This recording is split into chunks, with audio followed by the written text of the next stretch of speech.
Well, good afternoon, everybody. And here I am out at Roval with one of the greats of our club and a wonderful person, Ravi Ratnayeke. Ravi, welcome to the 1860 Club. Oh, thanks. Good. Finally in there. Yeah. Yes. Thank you for the time in seeing me. It's wonderful to be able to do that. I'm a bit nervous all of a sudden. I don't normally get nervous, Ravi. Let's talk about you. You've been a cricketer most of your life, and in fact, you're talking about a comeback at 61 years of age. 61. Yet to think of it. But life for you started in Colombo 61 years ago, and then you went off to your parents' tea plantations and went to school there until you had to go back to Colombo. But cricket was an important part of your life. Was that because of Dad? Yeah, no, cricket was through Dad, really, because Dad played club cricket and stuff, and we used to, as kids, used to go and watch the games and have our own games on the side, you know. So a lot of the kids who we played with at that time, we all ended up at the same school, and we all played school cricket together and school rugby together and all that sort of stuff like that. So we all sort of grew up with sport and grew up, and all I could think of was playing some sport, cricket or whatever it was. Cricket happened to be it. Yes.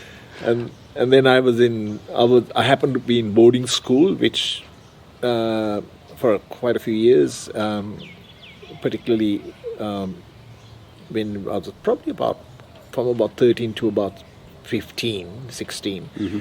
So then the tendency, because you're in the school, you played every sport that you could, Yes. including basketball and anything, and I was reasonably handy at all of them. Yes. So you're a natural because you bowled pretty quick and batted very well, so you were a genuine all-rounder. Where did you polish those skills off as a youngster? Look, I started playing junior cricket as a batsman. I used to open batting as a junior player. So I had started off with a very good technique, because one thing in Sri Lanka is that everybody was coached in a very and cricket in school was a big thing in Sri Lanka.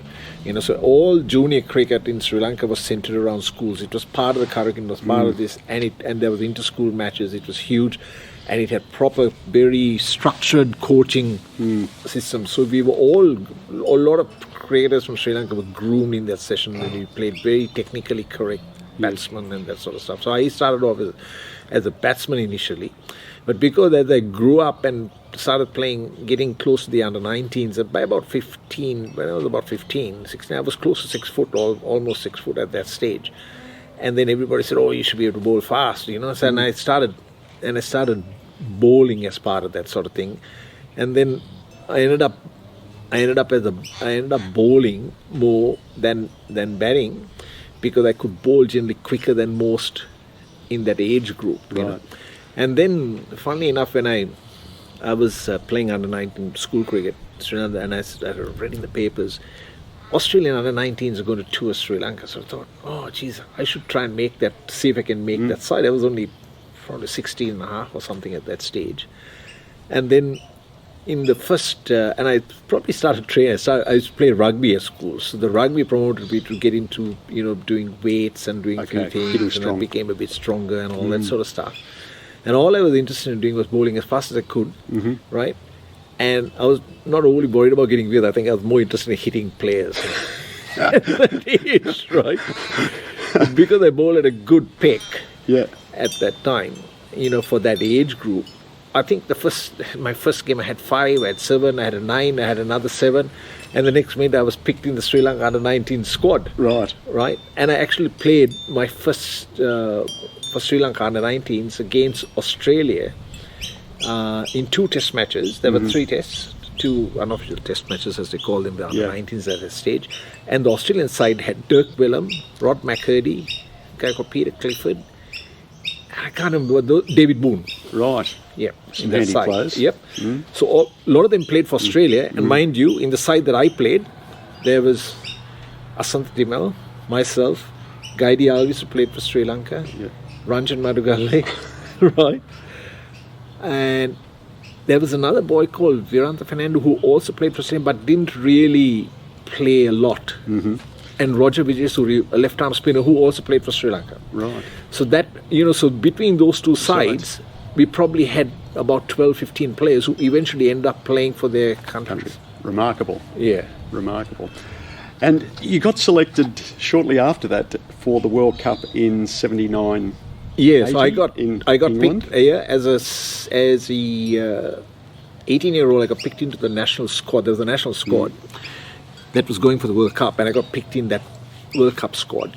And I didn't make the final 16 or 17 that made that man, which was probably fair. I mean, I wouldn't have known what I was doing. I was just interested in bowling quickly, but it was a good learning experience. I think we were there really to get us a good learning background, good learning experience. But in that squad, there was Ranjan Madigal and Roger Vijayasuriya also, who eventually went with that team, right. And another guy called Pasquale. He also went with that, but didn't really continue to play cricket. And so that sort of said. And then because I was in that zone, I played in 1980, I think, when 80 or 81, I can't quite remember. Kim Hughes' team went across to England for the Ashes series, and they went through Sri Lanka, and it was Australia who actually nominated Sri Lanka for the ICC recognition. Okay. Right. And Kim Hughes' team that came out that time, and I made my debut for Sri Lanka against Kim Hughes' team in a one day game. So I played 3 one-days, and I played all those 3, and against Kim Hughes' team. I think we won the first one because our captain at that point, guy called Bandru, who recently passed away actually, he was Sri Lanka's captain at that time. He got a beautiful 100 in that game, and we won that. And I think we got done in the next one. Hoggy, I remember Hoggy bowling the last over, and I think he bowled to me, and I was batting at number 11 or something like that. And God, I think I missed them all. yeah. I think the following year you made your Test debut. And so Sri Lanka made. So we got nominated. We went to England as part of this whole process of trying to gain Test status, and we played against all the county sides in England, and it was great because Australia was playing England in the Ashes series during that time. And then I managed to also get a contract in England to play club cricket after that, at the end of that tour. So I played about 4 or 5 games, and that sort of, because I performed fairly well, I was able to pick up a club contract to go back and play cricket again in England as a professional. Right. But because we were relatively unknown, I think I played cricket as a professional, and I was getting, I think, £60 a game. And I think the rent was £40, right? And I think every time I went to the supermarket, we had a pen paid just to make sure that we spent the rest of the £20 we could eat. There wasn't much left for a drink. There was much left. But I had a good year, and I got picked up by Lincolnshire to play in the minor county circuit, so that gave me extra money. So, and they gave me a car, which got me around the place as well. So eventually it ended up fairly well, and I went back the year after that, for a couple of seasons after that, and by which time I had developed a bit of a reputation. So I was getting better money, and I was playing better cricket and playing in the minor county circuit, which was also good. So, and then I came back to Sri Lanka, and I made my. I played the first game against England. The first inaugural Test match was that year against England. I played the first class game. I got a 5-for in that game, but I didn't get picked in the Test match. And I got picked to go to Pakistan for the Test series, which is a 3-test series. And I played the first Test in Karachi, which was my Test debut. Fantastic. What do you remember about your debut? Interesting debut, because there was a riot at the ground. Right, and you can expect that in Pakistan, and the tear gassed the whole place, and we were all shunted back into the dressing room. I think it was day 2 or day 3. Okay. Yeah. So, and so that was one of the eventful things that happened in that Test match. And then I can't remember what the result was. probably may have lost it quite possibly. And then the second test was in Faisalabad, which was a draw, high-scoring draw. And then the third test was in Lahore, and I remember Imran playing in that game, and he got 8 for whatever it is, and he used to swing the ball virtually square. Right. Yeah.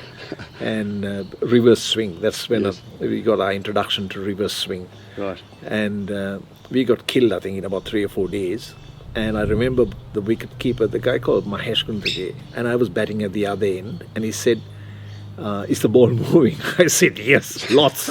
Right. And I remember Imran, he bowled this ball. It must have missed about 2 sets of stumps, outside off stump, right? And this guy went back, shouldered arms, and he just came back and took middle peg off. It was just unbelievable, swing and at high pace. Yes. Yeah. And that was our introduction to Imran and Safraz Naz, who bowl, and big Safraz, really big this thing, and they bowled this reverse swing. And they actually, I think they came and they beat Australia here when Safraz got 8 for it in Melbourne. Yes. Yeah, and he swung the ball square. He did. Yeah, I think it was in Sydney. Cleaned Australia up for about 100. Yeah, that's right. And they won. They leveled the series or something. Yes, like that. That's right. Yeah. You went on to play 22 tests. Yeah. Which was, I think you are the only Preston player who's ever played Test cricket. I stand to be corrected, but I think that's it. Yeah. But your bowling average was 35. Yeah. You took around about 70 wickets. Your batting average was 25, 800 runs, the top score of 93. Playing Test cricket, what are some of the highlights that you can remember? Obviously, 93. You also got an 8 for. Yeah. And took 5 wickets in 4 tests. So you were very competitive. Yeah. Look, it took me, I think, the first thing, I think in 83, so I played in England, and I learned a lot by playing club cricket. I learned, one of the things you learned in playing club cricket in England is that as a pro, you were expected to do everything, right? Bat, bowl, field, take responsibility, and whatever happens, you had to win the match. Because if you didn't win the match, nobody spoke to you, right? So you really had to learn to do it, and they basically, because you're the pro, you bowl from one end. You were the paid player, so you bowl from one end. So the first game I warmed up, the second game I never warmed up because I used the first 10 overs to warm up because that lasted you, because you bowled 25 or whatever the number was on the trot from one end, and you just had to last it out. So I thought, what I figured out with bowling, as long as you learn to bowl straight and tight, that was what was key. And then towards the end, you'll always pick up wickets, so 6, 7. So, but that was it was a good very good learning experience, and I learned to think about the game. I learned to this thing. Whereas when you were young, you just came in and you just did things and that sort of stuff. And that time, when I came to play into Sri Lanka, I came from school, you're young, raw and all that sort of stuff. You didn't know a lot. So it taught you a bit of maturity and all that sort of stuff. But I learned more when I came. We toured Australia in 83. Again, we played the stateside and we went to England. And I came across Dennis Lillee as well. And Dennis, funnily enough, took a lot of interest in Sri Lanka and bowling and stuff like that. And he used to always say, just bowl, off stump and just outside off stump. And he said, eventually, you just got to do that, and eventually you get wickets. He said, you just got to be patient. Like a batsman, you got to be patient. And he said they'll eventually poke their bat out and get a nick, and hopefully the guys catch it. Yeah. And he said that's all you need to do. And it's no big magic. And then if you learn the other skills of moving the ball and doing all that, and he used to tell us, you hit the seam all the time and things like that. And you learn to do that. And you watched all the great players. Richard Hadley, straight, swung the ball, good pace. DK did the same thing, Kapil did the same thing, Walsh did the same thing. They all ended up getting 500-600 wickets. They were all the greatest wicket takers ever, And you take fellows like McGrath and all this sort of, and that's what they did. They just bowled great line and length, on a spec. So you learn to do that. And one of the things that I I used to do when I trained was I used to always bowl with an old ball, and I used to try to figure out how the hell to move this old, because my theory was that the ball was never new when it was 70 years old or 60 years old. You had to bowl a lot of overs, yes, and you had to bowl a lot of overs with an old ball, and you had to learn to move an old ball, and that taught me how to try and move an old ball, and then later I learned how to bit of reverse swing and stuff like that, which was probably, in today's terms would probably be considered a bit illegal, but we did a lot of that, and I learned that more towards the end from some of the Pakistani boys actually, sort of thing.